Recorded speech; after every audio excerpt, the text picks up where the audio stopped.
ഈ കേസിൽ പ്രോസിക്യൂഷൻ്റെ ഭാഗത്ത് ചില പിഴവുകളുണ്ടോ എന്ന സംശയം കോടതി മുന്നോട്ട് വയ്ക്കുന്നുണ്ട്. പക്ഷേ കോടതിക്ക് ഈ വിധിന്യായത്തിലേക്ക് എത്താൻ കണ്ടെത്തിയ കാരണങ്ങളാണോ? അത് കോടതിയുടെ നിലപാടുകളാണ്, കോടതിയുടെ കണ്ടെത്തലുകളാണ്, നമുക്കത് ചോദ്യം ചെയ്യാനാവില്ല. പക്ഷേ അതുമായി ബന്ധപ്പെട്ട് നിൽക്കുന്ന അതിജീവിതയാവട്ടെ, അവരെ ബന്ധപ്പെട്ട് നിൽക്കുന്നവർക്കെല്ലാം ഈ കോടതി വിധിയിൽ സംശയമുണ്ട്, അവർ തൃപ്തരല്ല എന്നതാണ് സാഹചര്യം. എന്തായാലും കോടതി വിധി അതിൻ്റെ സാഹചര്യങ്ങളുമായി മുന്നോട്ട് പോകുന്നുണ്ട്. ഇനി 1700 പേജുകളിലധികമുള്ള ഈ കോടതി വിധിന്യായത്തിൽ കടന്നു പോകുമ്പോൾ മറ്റ് ചില പ്രധാനപ്പെട്ട കണ്ടെത്തലുകളും നമുക്ക് കാണാൻ കഴിയുന്നുണ്ട്. ഗൂഢാലോചനയുടെ ഭാഗമായി പ്രോസിക്യൂഷൻ ഉന്നയിച്ച 7 പ്രധാനപ്പെട്ട വാദങ്ങൾ ഈ കോടതി തള്ളിക്കളയാണ്. ദിലീപിനെയും പൾസർ സുനിയെയും ബന്ധിപ്പിക്കുന്ന 7 ഗൂഢാലോചന വാദങ്ങളാണ് വിചാരണ കോടതി തെളിവില്ലെന്ന് പറഞ്ഞ് ഒറ്റയടിക്ക് തള്ളിക്കളഞ്ഞത്. ദിലീപും പൾസറും തമ്മിൽ കണ്ടതായി പ്രോസിക്യൂഷൻ സാക്ഷികൾ മൊഴി നൽകാത്തതും ദിലീപിനെ കുറ്റവിമുക്തനാക്കുന്നതിന് കാരണമായി കോടതി ചൂണ്ടിക്കാട്ടുന്നുണ്ട്.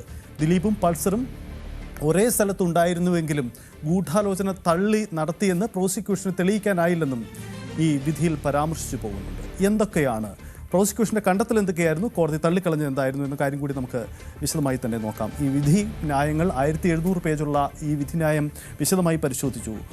അതിൽ കടന്നു വരുമ്പോഴാണ് നമുക്കിതിൻ്റെ സാഹചര്യങ്ങൾ ബോധ്യപ്പെടുന്നത്. മഞ്ജുഷ് ഗോപാൽ ഉണ്ട്. മഞ്ജുഷ്, 1700 പേരുടെ വിധിയാണ്. നമുക്ക് ഇതുവരെയും ആ വിധിന്യായത്തിൻ്റെ പൂർണ്ണമായ ഉള്ളടക്കത്തിലേക്ക് പോകാനാവില്ല, കാരണം ഇത് വായിച്ചു തീരേണ്ടതുകൊണ്ട് പലപ്പോഴും അഭിഭാഷകരടക്കം പഠിച്ചുകൊണ്ടിരിക്കുകയാണ്. എന്തായാലും ഒരു കാര്യം വ്യക്തമാണ്, ഗൂഢാലോചന ആരോപണം അതിജീവിത, അവരോടൊപ്പം നിൽക്കുന്ന മഞ്ജുവാര്യർ അടക്കമുള്ളവർ ഗൂഢാലോചന ആരോപണം വീണ്ടും ഉന്നയിക്കുകയാണ്. കോടതി വിധിയിൽ തൃപ്തരല്ലെന്ന് പറയുന്നു. പക്ഷേ വിധിന്യായത്തിൽ അക്കമിട്ട് നിരത്തി പൂർണ്ണമായും നിരാകരിക്കുകയാണോ ഈ ഗൂഢാലോചന വാദം? അതിന് കോടതി കണ്ടെത്തുന്ന ന്യായങ്ങൾ എങ്ങനെയാണ്?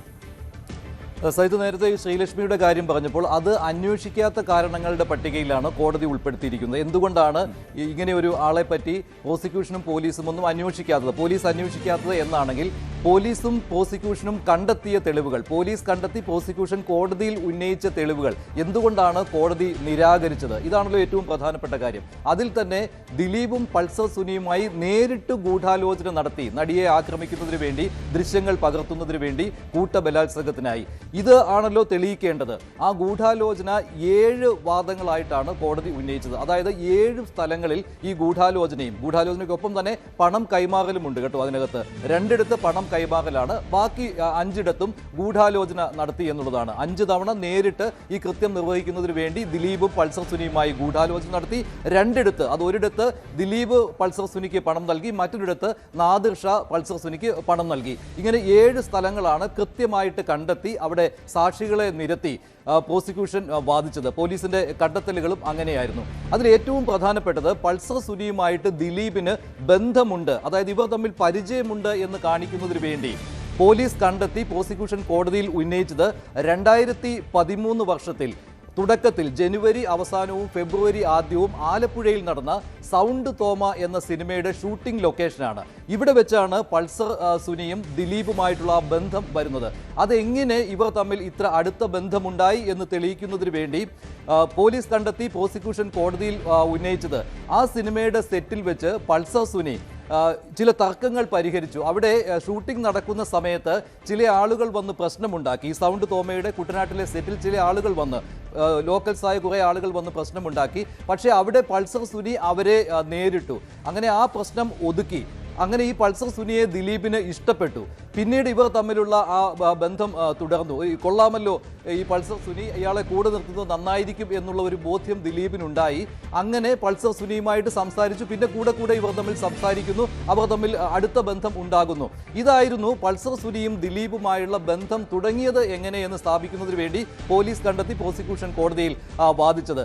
ശരിയായിരുന്നു. സൗണ്ട് തോമയുടെ സെറ്റിൽ, സൗണ്ട് തോമ സിനിമയുടെ സെറ്റിൽ മുകേഷിന്റെ ഡ്രൈവറായിട്ട് പൾസർ സുനി ഉണ്ടായിരുന്നു എന്നുള്ള കാര്യം പോലീസ് വാദിച്ചു. പക്ഷേ അവിടെ മുകേഷ് നൽകിയ മൊഴി എന്ന് പറയുന്നത് ഇങ്ങനെയൊരാൾ, പൾസർ സുനി എന്നുള്ള ഒരാൾ എൻ്റെ ഡ്രൈവറായിട്ടുണ്ടായിരുന്നു, പക്ഷേ ഈ സിനിമയുടെ സെറ്റിൽ എന്നെ കൊണ്ടുവന്നത് മറ്റൊരാളാണെന്നാണ് എൻ്റെ ഓർമ്മ. കാരണം അത് ഷൂട്ടിംഗ് ലൊക്കേഷനിലെ വണ്ടിയായിരുന്നു, എൻ്റെ കാർ അല്ല ഞാൻ ഉപയോഗിച്ചത് എന്നാണ് മുകേഷ് പറഞ്ഞത്. പിന്നെ ഈ സുനിയെ എനിക്ക് ഓർമ്മയില്ല എന്നും മൊഴി നൽകി. അതോടുകൂടി തന്നെ പോലീസിൻ്റെ ഒരു വാദം പൊളിയുകയായിരുന്നു, പ്രോസിക്യൂഷൻ്റെ വാദം പൊളിയുകയായിരുന്നു എന്ന് കോടതി പറയുന്നു. അതേസമയത്ത് തന്നെ കോടതി പറഞ്ഞ പറഞ്ഞ കാര്യം, ഈ പറയുന്ന അവിടെ ഒരു തർക്കം നടന്നു എന്നുള്ള കാര്യം, ആ തർക്കം നടന്നു എന്നുള്ള കാര്യവും അതിൽ പൾസർ സുനി ഇടപെട്ട് പരിഹരിച്ചു, അങ്ങനെ ദിലീപിന് അത് ഇഷ്ടമായി എന്നുള്ള കാര്യം സ്ഥാപിക്കുന്നതിന് വേണ്ടി ചില വൗച്ചറുകൾ ആ ഷൂട്ടിംഗ് ലൊക്കേഷനിൽ ഓരോ ആൾക്കും നൽകിയ വൗച്ചറുകൾ ഉണ്ടല്ലോ, ഈ എന്തെങ്കിലും ഇപ്പോൾ ജൂനിയർ ആർട്ടിസ്റ്റുകൾക്ക് നൽകുന്ന വൗച്ചർ, അതെല്ലാം പണം നൽകിയതിൻ്റെ വൗച്ചർ, അതിൽ ഒന്ന് ഹാജരാക്കുകയായിരുന്നു പ്രോസിക്യൂഷൻ ചെയ്തത്. അതിൽ എടുത്തു പറഞ്ഞിരിക്കുന്ന ഒരു കാര്യം, സുനി ഗുണ്ട RS 650 എന്ന് എഴുതിയിട്ടുണ്ട്. അതായത് 650 രൂപ പൾസർ സുനിക്ക് നൽകി. അത് എന്തിനു വേണ്ടി നൽകി? അങ്ങനെ അവിടെ ഒരു സഹായം ചെയ്തു കൊടുത്തു. ആ സെറ്റിൽ, സൗണ്ട് തോമയുടെ സെറ്റിൽ വന്ന് പ്രശ്നമുണ്ടാക്കിയവരെ തല്ലി ഒതുക്കുന്നതിന് വേണ്ടി ഒരു സഹായം ചെയ്തു കൊടുത്ത പൾസർ സുനിക്ക് ആ ഗുണ്ടാപ്പണി ചെയ്തതിന് 650 രൂപ കൊടുത്തതിൻ്റെ വൗച്ചർ കോടതിയിൽ ഹാജരാക്കുകയായിരുന്നു. പക്ഷേ അത് ദിലീപിൻ്റെ വക്കീൽ അതിനെ ഖണ്ഡിച്ചത്, ഗ്രാൻഡ് പ്രൊഡക്ഷൻസ് വൗച്ചറുകൾ നൽകിയിരുന്നു, പണം നൽകിയതിൻ്റെ വൗച്ചറുകൾ ഉണ്ട് ഗ്രാൻഡ് പ്രൊഡക്ഷൻസിൻ്റെ കയ്യിൽ. അത് റെയ്ഡ് ചെയ്ത് പിടിച്ചെടുത്തപ്പോൾ ഇങ്ങനെയൊരു വൗച്ചർ കണ്ടെത്തിയിരുന്നു. 650 രൂപ സുനിൽ കുമാർ ഗുണ്ട എന്ന് പറഞ്ഞ് കൊടുത്തിരുന്നു. പക്ഷേ അങ്ങനെ കൊടുത്തത് അത് ഗുണ്ടാപ്പണി ചെയ്ത ഒരാൾക്ക് കൊടുത്തതല്ല, മറിച്ച് അത് കൊടുത്തത് അവിടെ ഗുണ്ടയായിട്ട് ആ സിനിമയിൽ അഭിനയിച്ച് സുനിൽകുമാർ എന്ന ഒരാൾക്ക് കൊടുത്ത 650 രൂപയുടെ വൗച്ചറാണെന്നാണ്. അത് തെറ്റിദ്ധരിച്ച് അല്ലെങ്കിൽ കൃത്രിമ തെളിവായിട്ട് പ്രോസിക്യൂഷൻ കോടതിയിൽ ഹാജരാക്കി എന്നാണ്. ഇതിന് ബൈജു പൗലോസിനോട്, ആ അന്വേഷണ ഉദ്യോഗസ്ഥനോട് കോടതി ഇക്കാര്യം ചോദിച്ചപ്പോൾ ബൈജു പൗലോസിനും ഇതിന് കൃത്യമായിട്ടുള്ള മറുപടി നൽകാൻ കഴിഞ്ഞില്ല എന്നതാണ് ഈ തെളിവ് തള്ളിക്കളയുവാൻ കോടതിയെ പ്രേരിപ്പിച്ചത്. അങ്ങനെ ഒരു അന്വേഷണം നടന്നില്ല അതിനെ പിന്നെ. കാരണം അതേ വൗച്ചറിൻ്റെ ആ ബണ്ടിലിൽ തന്നെ, റെയ്ഡ് ചെയ്ത് പിടിച്ചെടുത്തതിൽ തന്നെ മറ്റ് ചില പേരുകളും ഉണ്ടായിരുന്നു. ഇപ്പോൾ ഒരു ബിനീഷ് എന്നുള്ള ഒരാൾക്ക്, ബിനീഷ് ഗുണ്ട 650 രൂപ അങ്ങനെ കൊടുത്തിട്ടുണ്ട്. അപ്പോൾ അത് അന്വേഷിച്ചപ്പോൾ ആ ഒരു ഗുണ്ടയായിട്ട് അഭിനയിച്ച ബിനീഷ് എന്നയാൾക്ക് കൊടുത്തതാണ്. അതുപോലെ സുനിൽകുമാർ എന്നയാൾക്ക് കൊടുത്തതാണ് 650 രൂപ. അതല്ലാതെ പൾസർ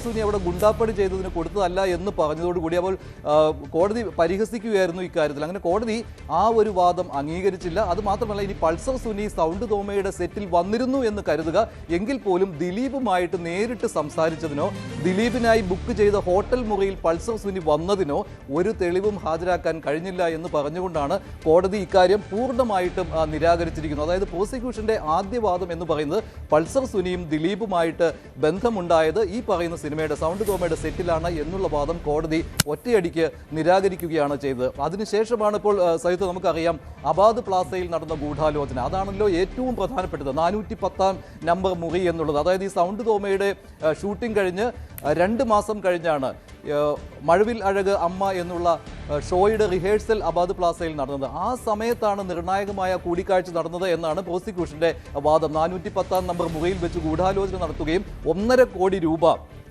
പറഞ്ഞുറപ്പിക്കുകയും ചെയ്തു ഈ കൊട്ടേഷന് വേണ്ടി എന്നുള്ളതാണ്. അത് നടന്നത് 2013, ആ വർഷവും കൂടി ഓർക്കണം, 2013 മാർച്ച് 28-നും ഏപ്രിൽ 2-നും ഇടയ്ക്കുള്ള ആ സമയങ്ങളിലാണ്. കൃത്യമായിട്ട് ഡേറ്റ് പറയുന്നില്ല എങ്കിലും ഈ സമയത്താണ് അബാദ് പ്ലാസയിൽ പൾസർ സുനി ചെല്ലുകയും 410 നമ്പർ മുറിയിൽ വെച്ച് ഗൂഢാലോചന നടത്തുകയും 1.5 കോടി പറഞ്ഞുറപ്പിച്ചതും എന്നാണ്. പക്ഷേ അവിടെ സാക്ഷിമൊഴികൾ ഇല്ലാത്തത് പ്രോസിക്യൂഷന് തിരിച്ചടിയായി. എന്തുകൊണ്ട് സാക്ഷിമൊഴികൾ ഇല്ലായിരുന്നു എന്ന് പറഞ്ഞാൽ, സിദ്ദിഖ് ഉണ്ടായിരുന്നു അവിടെ സാക്ഷിയായിട്ട്, ഇടവേള ബാബു, അങ്ങനെയുള്ളവരൊക്കെ മൊഴി നൽകിയത് പ്രോസിക്യൂഷന് എതിരായിട്ടായിരുന്നു. കാരണം പുറത്തുനിന്ന് വരുന്ന ഒരാൾക്ക് അബാദ് പ്ലാസയിൽ നടക്കുന്ന റിഹേഴ്സലിനിടയിലേക്ക് കയറി വരാൻ ഞങ്ങൾ അനുവാദം കൊടുത്തിരുന്നില്ല, അതായത് അമ്മ അനുവാദം കൊടുത്തിരുന്നില്ല എന്നുള്ള കാര്യം ഇവർ കോടതിയിൽ പറയുകയായിരുന്നു. അത് പിന്നെ ഇനിയിപ്പോൾ അവിടെ പങ്കെടുക്കുന്ന താരങ്ങൾ പറഞ്ഞിട്ട് ആർക്കെങ്കിലും സ്പെഷ്യൽ പെർമിഷൻ കൊടുത്തിട്ടുണ്ടോ എന്ന് ചോദിച്ചപ്പോഴും അറിയില്ല എന്ന മറുപടിയാണ് വന്നത്. പിന്നെ ഒറ്റ കാര്യമുണ്ടായിരുന്നു, ഒരു സുഹൃത്ത് പൾസർ സുനിക്കൊപ്പം അവിടെ വരികയും ആ സുഹൃത്ത് മൊഴി നൽകി പൾസർ സുനി അബാദ് പ്ലാസയിലേക്ക്, എറണാകുളത്തെ അബാദ് പ്ലാസയിലേക്ക് കയറിപ്പോകുന്നത് ഞാൻ കണ്ടിരുന്നു. അത് ഈ ഷോയുടെ ടിക്കറ്റിന് വേണ്ടിയായിരുന്നു. അവിടെ ഒരാൾ ടിക്കറ്റ് എനിക്ക് നൽകും, ആ ടിക്കറ്റുമായിട്ട് ഞാൻ മടങ്ങി വരാം, ഷോയുടെ ടിക്കറ്റുമായിട്ട് മടങ്ങി വരാം എന്ന് പറഞ്ഞ് പൾസർ സുനി കയറിപ്പോകുന്നത് കണ്ടു എന്നുള്ളതാണ്. പക്ഷേ ഇതിൽ പൾസർ സുനി ആ പോയത് ദിലീപിനെ കാണാനാണെന്നോ ദിലീപിൽ നിന്ന് ടിക്കറ്റ് വാങ്ങി വരാനായിരുന്നതാണെന്നോ ദിലീപും പൾസർ സുനിയുമായിട്ട് ബന്ധമുണ്ടായിരുന്നതാണെന്നോ തെളിയിക്കുവാൻ കഴിഞ്ഞില്ല എന്നുള്ള കാര്യം കോടതി പറയുകയാണ്. അവിടെ പ്രോസിക്യൂഷൻ വാദിച്ച കാര്യം 410 നമ്പർ മുറിയിൽ ഉണ്ടായിരുന്നു ദിലീപും പൾസർ സുനിയും, അവിടെ ഗൂഢാലോചന നടക്കുകയും ചെയ്തു എന്ന് പറഞ്ഞാൽ പോരാ. ആ പറഞ്ഞത് പൾസർ സുനി ജയിലിൽ നിന്ന് അയച്ച കത്തും അതുപോലെ തന്നെ ദിലീപിൻ്റെ സ്റ്റേറ്റ്മെൻറ്റ്, അതായത് ദിലീപ് കുറ്റസമ്മത മൊഴി നൽകിയിട്ടുണ്ട് എന്നുള്ള കാര്യമാണല്ലോ. പക്ഷേ കോടതിയിൽ പറയുമ്പോൾ അത് കൃത്യമായിട്ട് വാദിക്കുകയും സാക്ഷികളെ ഹാജരാക്കുകയും ചെയ്യണം. പക്ഷേ ഇതൊന്നും ഹാജരാക്കാൻ കഴിഞ്ഞിട്ടില്ല. CCTV ഫൂട്ടേജുകളും ഉണ്ടായിരുന്നില്ല എന്നുള്ള കാര്യവും പറഞ്ഞുകൊണ്ട് ആ ഏറ്റവും പ്രധാനപ്പെട്ട അബാദ് പ്ലാസയിലെ ആ രണ്ടാമത്തെ ഗൂഢാലോചന തിയറിയും തള്ളിക്കളയുകയായിരുന്നു കോടതി ചെയ്തത്. പിന്നെ അത് കഴിഞ്ഞിട്ട് കോടതി പറയുന്ന പ്രധാനപ്പെട്ട ഒരു കാര്യം എന്ന് പറയുന്നത് എന്തുകൊണ്ടാണ് 2013 ഏപ്രിലിൽ ഇങ്ങനെ ഒരു ഗൂഢാലോചന